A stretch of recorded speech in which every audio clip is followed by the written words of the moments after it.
Black Beauty, Young Folks Edition by Anna Sewell. Chapter 1. My Early Home. The first place that I can well remember was a pleasant meadow with a pond of clear water in it. Over the hedge on one side we looked into a ploughed field, and on the other we looked over a gate at our master's house, which stood by the roadside. While I was young I lived upon my mother's milk, as I could not eat grass. In the daytime I ran by her side, and at night I lay down close to her. When it was hot, we used to stand by the pond in the shade of the trees, and when it was cold, we had a warm shed near the grove. There were 6 young colts in the meadow beside me. They were older than I was. I used to run with them, and had great fun. We used to gallop all together round the field, as hard as we could go. Sometimes we had rather rough play, for they would bite and kick, as well as gallop.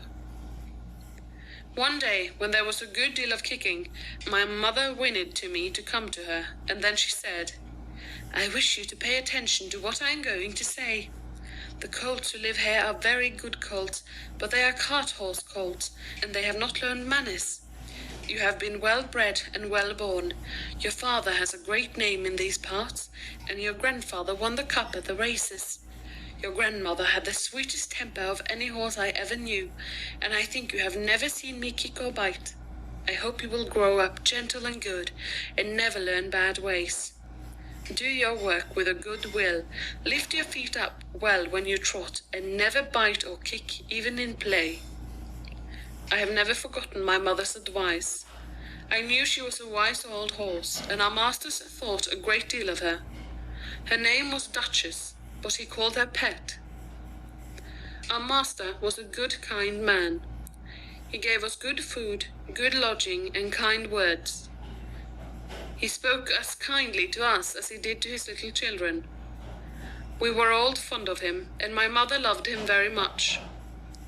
When she saw him at the gate she would neigh with joy, and trot up to him. He would pat and stroke her and say, "Well, old pet, and how is your little darky?"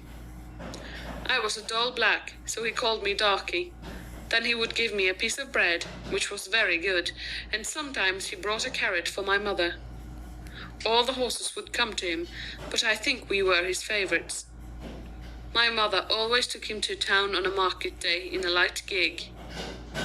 We had a ploughboy, Dick, who sometimes came into our field to pluck blackberries from the hedge.